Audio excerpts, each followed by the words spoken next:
Assalamu alaikum wa rahmatullahi ta'ala wa barakatuh. Bonjour chers élèves. Dans cette vidéo, je vais essayer de vous présenter le premier chapitre, les mécanismes d'absorption de l'eau et des sels minéraux par les plantes, qui est un chapitre de l'unité 2 intitulé Production de la matière organique et le flux d'énergie. Avant d'entamer le chapitre, je vais essayer de vous présenter une petite introduction. Alors, vous avez déjà étudié les écosystèmes dans le tronc commun sciences. Donc, l'écosystème, il est composé de biotopes qui représentent le milieu de vie, c'est-à-dire les caractéristiques physico-chimiques du milieu, qui est composé de l'eau, l'air, etc. Par exemple, le pH de l'eau, le pourcentage de CO2, etc. Et aussi de la biocénose. Donc la biocénose, c'est l'ensemble des êtres vivants qui vivent dans un milieu donné. Donc la biocénose englobe les animaux et les végétaux. Surtout les plantes chlorophylliennes, c'est-à-dire qu'il y a du chlorophylle dans les feuilles. On va détailler par la suite c'est quoi le chlorophylle. Donc, l'ensemble des êtres vivants, que ce soit les animaux ou bien les végétaux, donc ils construisent des chaînes alimentaires. Vous avez vu ça dans l'unité de l'écologie l'année dernière. Donc ces végétaux jouent le rôle des producteurs dans les chaînes alimentaires. Donc parce qu'ils sont capables de produire la matière organique et aussi l'énergie. Donc cette énergie, elle est nécessaire pour la croissance et la production de l'énergie, cette matière organique, et aussi pour le développement des plantes. C'est pour cela les végétaux, on les appelle des autotrophes, c'est-à-dire ils sont capables de produire la matière organique à partir de la matière minérale et bien sûr en utilisant la lumière. Donc pour cela, on va essayer de savoir à travers des chapitres de cette unité les mécanismes d'absorption des éléments minéraux nécessaires pour la production de la matière organique, aussi les conditions nécessaires pour la production de la matière organique. Par la suite, on va essayer de savoir les matières premières utilisées dans la production de la matière organique. Et dernièrement, on va essayer d'entamer les mécanismes intervenant dans la production de l'énergie chez les plantes. Donc, vous savez que les plantes,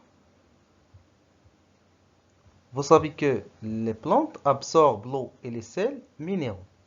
Donc, on peut distinguer deux cas. Soit elles absorbent ces éléments minéraux et l'eau à partir du sol, dans le cas des plantes aériennes, c'est-à-dire les plantes qui vivent sur le continent. Et à partir de l'eau, dans le cas des plantes aquatiques, c'est-à-dire qui vivent dans les mers, les rivières, etc. Donc, dans ce premier chapitre, on va essayer de comprendre deux notes essentielles. Le premier note, c'est les mécanismes d'absorption de l'eau et les sels minéraux par les végétaux et quelles sont les structures qui interviennent dans l'absorption de l'eau et des sels minéraux. Donc pour cela, on va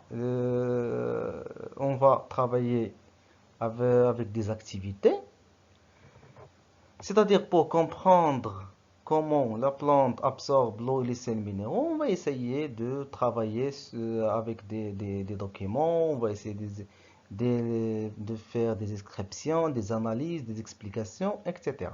Donc le but essentiel, c'est de savoir à la fin comment la plante arrive à absorber l'eau et les sels minéraux. Donc commençons par l'activité numéro 1. On va essayer c'est la mise en évidence des échanges hydriques au niveau des cellules végétales. Donc, et premièrement, on va essayer de mettre en évidence les échanges hydriques végétaux chez les végétaux chlorophylliens à l'échelle macroscopique, donc à l'échelle des tissus. Donc, pour cela, on va essayer de résoudre cet exercice. Donc, dans n'importe quel exercice, il faut tout d'abord essayer de lire les données, afin de comprendre de quoi s'agit-il et d'essayer de répondre aux questions. Donc, pour mettre en évidence les échanges hydriques, donc le but c'est mettre en évidence les échanges hydriques. Entre les tissus végétaux et le milieu extérieur, une manipulation a été réalisée selon les étapes suivantes. Donc, découper dans la pomme de terre des parallélipides long de 5 cm et demi en volume, c'est-à-dire comme on va préparer des frites. Réaliser des dilutions à partir de la solution mère de saccharose allant de 0 mol par litre à 1 mol par litre. Donc on va essayer de préparer une solution très concentrée de saccharose et par la suite on va préparer des dilutions. Vous avez peut-être ça vu ça dans la matière de chimie. Donc plongez dans chaque tube un fragment de pomme de terre. Après 1 heure, mesurez la longueur de fragment de pomme de terre. Donc les résultats obtenus sont notés dans le tableau suivant. Donc on a ici 4 questions. Donc on a complété le tableau, c'est-à-dire calculer le delta L. Voici la relation pour calculer le delta L. Sur un papier millimétré, réaliser la courbe de la variation de la longueur des fragments delta L en fonction de la concentration. La troisième question, décrire et interpréter la courbe obtenue. Et la quatrième question, c'est que peut-on déduire? Donc on va essayer d'expliquer et de répondre à ces questions. Donc commençons par la première question, c'est-à-dire compléter le tableau. Donc afin de calculer delta L, donc on va prendre un exemple. Par exemple, on a le tube numéro 1, donc L égale à 5, c'est-à-dire la longueur initiale. La longueur finale égale à 5,4. Donc on va appliquer la relation. Donc 5,5 moins, pardon, ça c'est 5,4 moins 5 sur 5 fois 100. Donc c'est 8%. Et on va noter 8%. Et ainsi de suite, on va calculer les autres delta L jusqu'à tube 11. La deuxième question, c'est réaliser la courbe. Donc, n'oublions pas que dans delta L, dans le tableau, il y a des valeurs positives et des valeurs négatives. Donc, on doit tracer la courbe comme ça. Donc, voici la courbe, l'axe vertical, pardon, qui représente delta L en pourcentage. Donc, pour tracer l'axe horizontal, donc, il faut tracer de telle façon qu'il y a une partie où il y a des nombres positifs et une partie où il y a des nombres négatifs. Donc, comme ça, on va tracer l'axe horizontal.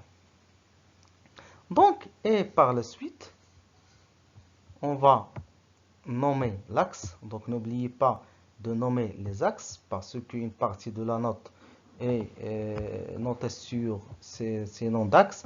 N'oubliez pas aussi de signaler le titre, la courbe de la variation de la longueur des fragments delta L en fonction de la concentration. Et la dernière chose, c'est l'échelle. On travaille sur un papier millimétré et c'est préférable de travailler sur un papier millimétré parce que il facilite le traçage. Donc, on va noter les valeurs de delta L, la valeur de la concentration et on va signaler le point d'intersection. Et ainsi de suite, on va tracer la courbe seulement à l'aide de la main. Et comme ça, on a obtenu la courbe demandée. Donc, pour faire la description, donc, il faut déterminer les variations qui se trouvent dans cette courbe et aussi il faut déterminer les intervalles. Donc, concernant les variations, donc, on observe la diminution de delta L en fonction de la concentration en mol par litre. Donc, toujours il y a une diminution. Concernant les intervalles, donc on peut déterminer deux intervalles. Donc, pour déterminer les intervalles, on va déterminer le point d'intersection de la courbe avec l'axe horizontal, c'est-à-dire quand delta L égale à 0. Donc, la concentration du saccharose égale à peu près 0,75 parce que entre 0,2 et 0,3 on a 0,1. Si on a divisé par 4, c'est-à-dire le milieu ici c'est 0,25 et ici c'est 0,75. Donc, quand la concentration elle est inférieure à 0,75 mol par litre, donc on observe que delta L positif, c'est-à-dire la longueur finale des tranches de pommes de terre augmente. Mais quand delta L égale à 0, donc dans la concentration de 0,75 mol par litre, donc delta L égale à 0, c'est-à-dire la longueur initiale égale à la longueur finale. Donc la longueur des tranches de pommes de terre ne change pas.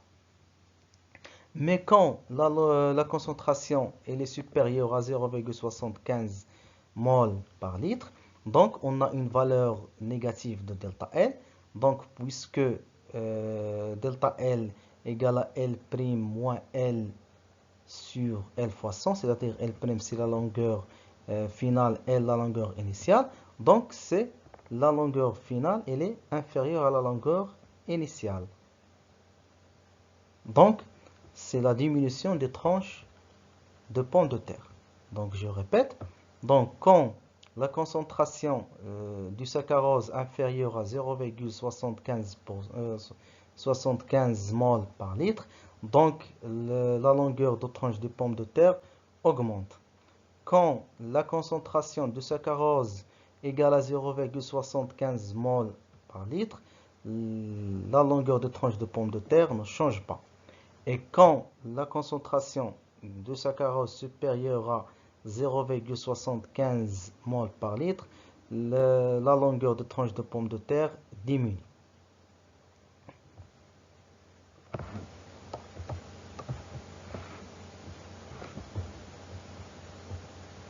Donc, et voilà, c'est pour qui veulent noter la réponse. Donc, augmentation de la longueur des fragments de pommes de terre submergés dans une solution de concentration inférieure à 0,75%. La longueur des fragments submergés dans la solution de concentration égale à 0,75 mol par litre est constante. Et diminution de la longueur des fragments de pommes de terre submergés dans les solutions de concentration supérieure à 0,75 mol par litre. Pardon. Concernant les interprétations, donc l'interprétation de l'augmentation de la longueur des fragments est due à l'absorption de l'eau. Donc, puisque les fragments se trouvent soit dans l'eau distillée, soit dans l'eau saccharose, la préparation de cette solution, c'est l'ajout de saccharose dans l'eau distillée.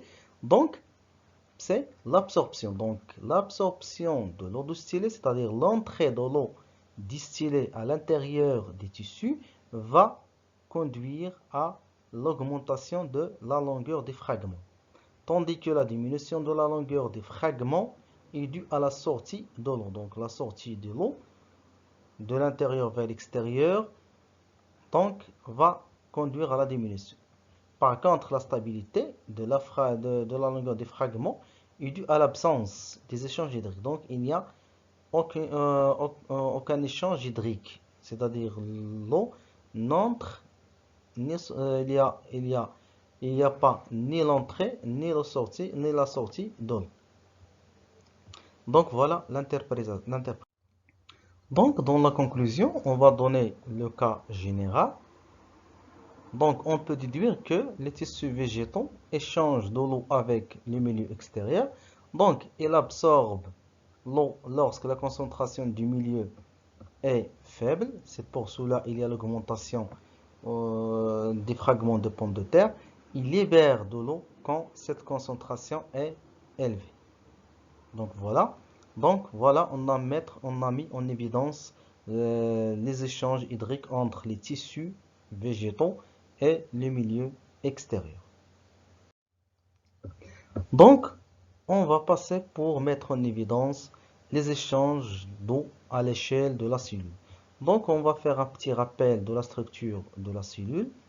Donc, on a deux types de cellules. Il y a la cellule végétale et la cellule animale. Généralement, il y a plusieurs organismes qui ont en commun entre la cellule animale et la cellule végétale. Donc, mais il y a des différences. Donc, comme la vacuole se trouve chez la cellule végétale, mais ne se trouve pas dans la cellule animale. Il y a aussi des pores dans le paroi pectocellulosique qui intervient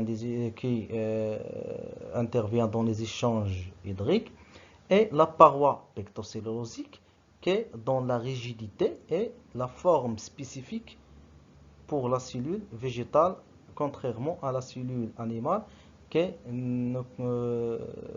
il n'y a pas la paroi pectocellulosique. Il y a aussi les chloroplastes qui se trouvent chez les cellules végétales, mais ne se trouvent pas chez la cellule animale. Et par la suite, on va découvrir que les chloroplastes jouent un rôle très important dans la synthèse de la matière organique. Donc voilà un petit rappel concernant la cellule. Donc pour mettre en évidence les échanges entre la cellule et le milieu extérieur, donc on va répondre aux questions de cet exercice. Donc, pour mettre en évidence les échanges hydriques entre la cellule et le milieu extérieur, donc la manipulation suivante a été réalisée. Donc, prélèvement de 4 fragments d'épiderme d'oignon, plongement de chaque fragment dans une solution de saccharose de 0% à 12% pendant 3 minutes, montage de chacun des fragments entre lame et lamelle dans une goutte de rouge neutre. Ça sert à colorer la vacuole. Et observation des présentations au microscope optique. Donc les principales étapes de cette manipulation sont présentées dans le document 2 et les résultats de l'observation sont montrés dans le document 3. La première question, comparer l'aspect des cellules représentées dans le document 3, réaliser des dessins de l'observation microscopique représentée dans le document 3, proposer une explication des différences observées entre l'aspect des cellules.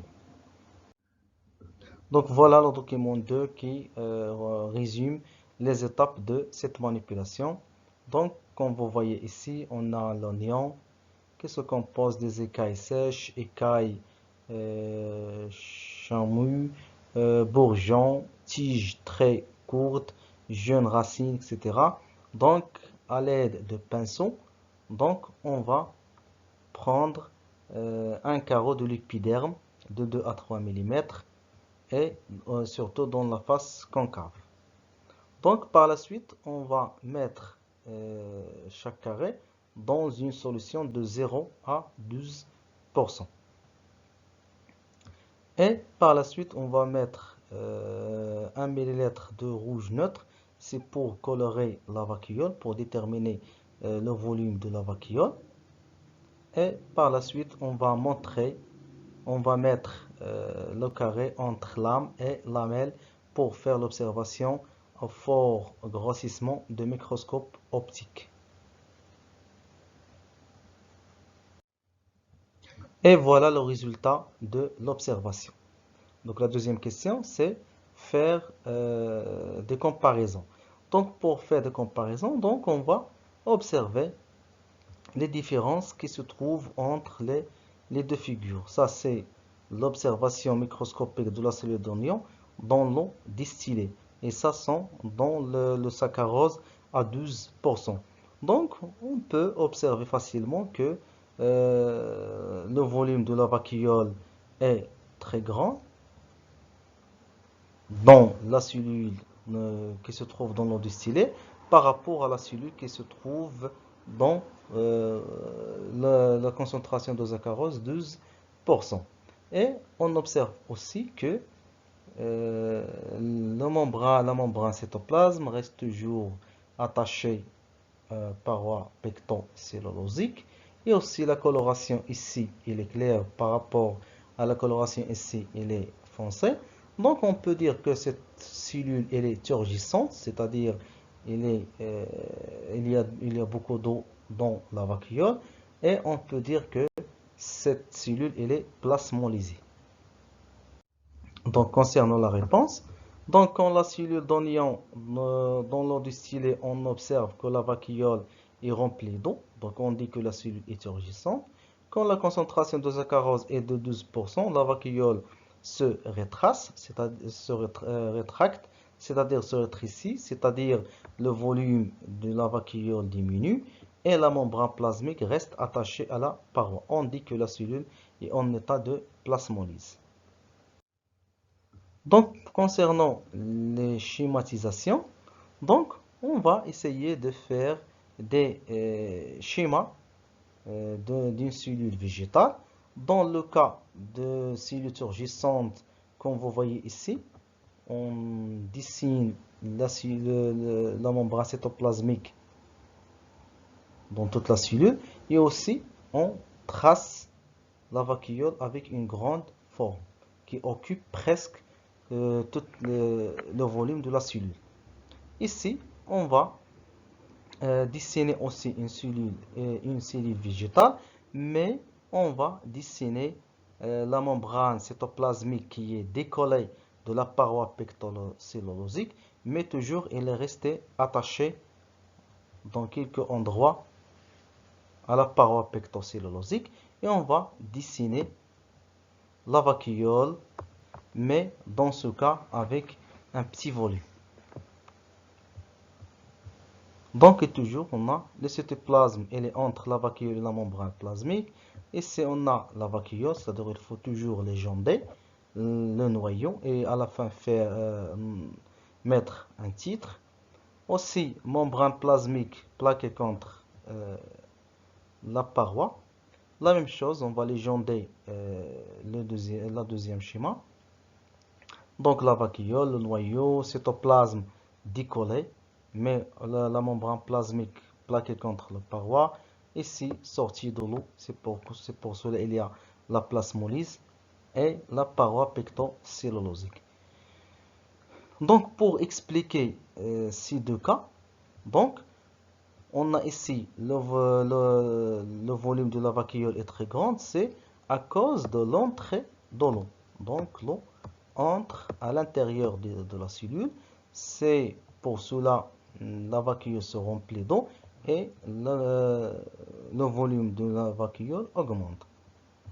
C'est parce que la cellule elle est dans une concentration faible du milieu extérieur. Ici, on a la sortie de l'eau. Donc, l'eau sort de la cellule vers le milieu extérieur. C'est pour cela le volume de la vacuole diminue. C'est parce que la cellule elle est dans un milieu avec une concentration très élevée. Comme explication, donc la turgescence est l'état cellulaire associé à l'élongation ou l'augmentation de volume de la cellule causée par l'entrée d'eau dans cette même cellule. La plasmolyse est l'état cellulaire résultant d'une perte d'eau par une cellule végétale ou animale, notamment au niveau de sa vacuole. Elle est provoquée par le phénomène d'osmose. On va voir par la suite c'est quoi le phénomène d'osmose qui intervient dans les échanges hydriques. Et donc le changement d'état de la cellule est dû au mouvement d'eau. Ce mouvement s'appelle l'osmose. Donc voilà, on est arrivé à la fin de cette vidéo. J'espère que vous avez bien compris les échanges hydriques, que ce soit entre les tissus végétaux ou bien entre la cellule et le milieu extérieur. Donc on se reverra dans une autre vidéo, Inch'Allah, avec un nouveau cours.